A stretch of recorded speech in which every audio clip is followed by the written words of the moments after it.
नमस्कार दोस्तों, स्वागत है आपके अपने चैनल काली रात फाइल्स पर। और मैं हूं आपका दोस्त समीर। आज मैं आपको लेकर चलने वाला हूं मसूरी की उन खामोश पहाड़ियों पर, जहां हवा में सिर्फ ठंड नहीं बल्कि एक पुराना दर्द भी घुला हुआ है। एक ऐसी जगह जहां जमीन के भीतर दफन हैं हजारों चीखें, और पहाड़ों की इस खामोशी में आज भी कभी-कभी कोई पुकार धीमे धीमे गूंज उठती है। दोस्तों, आज हम बात करेंगे लंबी दहर माइंस की। मसूरी के मुख्य शहर से कुछ किलोमीटर दूर एक खाली उजड़ी हुई घाटी में पहाड़ के नसों में जैसे कई लंबी काली सुरंगें बनी हैं। दिन में ये जगह सिर्फ टूटी फूटी खदानों का ढेर लगती है, लेकिन रात होते ही यही सुरंगें डर की अंधेरी आंखों की तरह दिखने लगती हैं। लोग कहते हैं यहां शाम ढलते ही परछाइयां जिंदा हो जाती हैं, और आप जानकर हैरान रह जाएंगे कि ये कोई अफवाह नहीं, इस जगह का इतिहास खुद इतना भयानक है कि यहाँ का हॉन्टेड होना बिल्कुल नेचुरल लगता है। लंबी दहर माइंस की कहानी शुरू होती है ब्रिटिश शासन के समय से। मसूरी का ये पूरा इलाका चूने के पत्थर से भरा हुआ था, और अंग्रेजों ने यहाँ बड़े पैमाने पर लाइमस्टोन माइनिंग शुरू कर दी। सैकड़ों नहीं, कभी-कभी हजारों मजदूर इन सुरंगों में उतरते थे। ना कोई सुरक्षा, ना कोई मास्क, और ना ही धूल से बचने का कोई इंतजाम। चूने की महीन धूल उनके फेफड़ों में जमी रहती, धीरे धीरे शरीर अंदर से गलने लगता, और एक दिन मजदूर की सांस ही बंद हो जाती। स्थानीय लोग कहते हैं कि कई कई दिनों तक इन खदानों से सिर्फ खांसी, चीखें और मौत की गूंज सुनाई देती थी।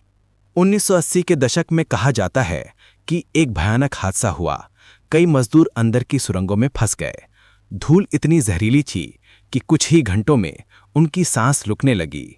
6 लोग, 60 लोग या 600, इस पर कोई आधिकारिक रिकॉर्ड नहीं, लेकिन स्थानीय कहानियां एक ही बात पर सहमत हैं कि उस दिन जितने लोग मरे, उन्हें निकालने के लिए कई ट्रक चाहिए थे। खदानें बंद कर दी गईं, मशीनें जंग खा गईं, और मजदूरों की चीखें पहाड़ की हवा में घुल गईं। खदानें बंद होने के बाद ये इलाका पूरी तरह सुनसान हो गया, लेकिन इसके बाद शुरू हुई वो घटनाएं जिन्होंने लंबी दहर माइंस को भारत की सबसे डरावनी जगहों में से एक बना दिया। पास के गांव के लोगों ने बताया कि रात होते ही सुरंगों से किसी आदमी की खांसी सुनाई देती थी। धीमी, भारी, दर्द भरी खांसी, जैसे किसी की सांस अटक रही हो। कुछ लोगों ने बताया कि उन्होंने स्पष्ट सुना, बचाओ, हमें बाहर निकालो। लेकिन जब वे नजदीक गए, सामने सन्नाटा था, फिर वही ठंडी हवा और अंधेरा। इसी समय एक नई कहानी फैलने लगी, लंबी दहर की चुड़ैल की। कहते हैं कि एक महिला जिसका पति खदान में दम घुटने से मर गया था, दुख में पागल हो गई थी। कुछ कहते हैं वह पहाड़ों में घूमकर अपने पति को पुकारती रहती थी। कुछ कहते हैं उसने काले जादू का सहारा लिया और एक रात वह रहस्यमयी तरीके से गायब हो गई। लोग कहते हैं उसकी आत्मा अभी भी पहाड़ पर रोती है, कभी सफेद साड़ी में दिखती है, कभी सिर्फ एक परछाई बनकर। 1980-90 के दशक में इस इलाके में कई सड़क दुर्घटनाएं हुई। चालक कहते थे रास्ते पर अचानक सफेद कपड़ों वाली कोई चीज दिखती है और गाड़ी अनियंत्रित हो जाती है। एक हेलीकॉप्टर क्रैश भी इसी इलाके से जुड़ा है। पायलट के आखिरी शब्द थे There's something on the cliff, और रेडियो शांत। कई पैरानॉर्मल इन्वेस्टिगेटर्स यहां आ चुके हैं। कुछ ने ईएमएफ रीडिंग में अचानक स्पाइक, अजीब कोल्ड स्पॉट और अनजान छायाएं रिकॉर्ड की हैं। रात में सुरंगों के अंदर टॉर्च बंद करते ही पूरा माहौल बदल जाता है। कई लोग बताते हैं जैसे कोई आपके पीछे खड़ा है, आपके कंधे पर सांस ले रहा है, लेकिन जब मुड़कर देखते हैं कुछ नहीं, लेकिन कुछ है। दोस्तों, लोग कहानियां कहते रहेंगे, सच और अफवाह के बीच की रेखा धुंधली पड़ती रहेगी।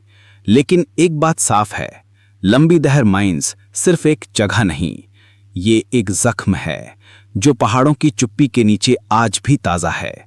शाम के बाद इस जगह में लोग जाते नहीं, और जो गए हैं उनमें से कई फिर कभी पहले जैसे नहीं लौटे। कहते हैं यहाँ हवा में सिर्फ ठंड नहीं, बल्कि उन हजारों मजदूरों की आखिरी सांसें भी घुली हैं। और जो जगह कभी इंसानों की मेहनत से गूंजती थी, आज वहां आत्माओं का सन्नाटा राज करता है। मैं हूं समीर और आप सुन रहे थे काली रात फाइल्स। अगर आपकी हिम्मत हो तो किसी रात लंबी दहर माइंस के पास खड़े होकर बस एक बार गहरी सांस लीजिएगा। शायद आपको भी वहीं से कोई पुरानी खांसी सुनाई दे।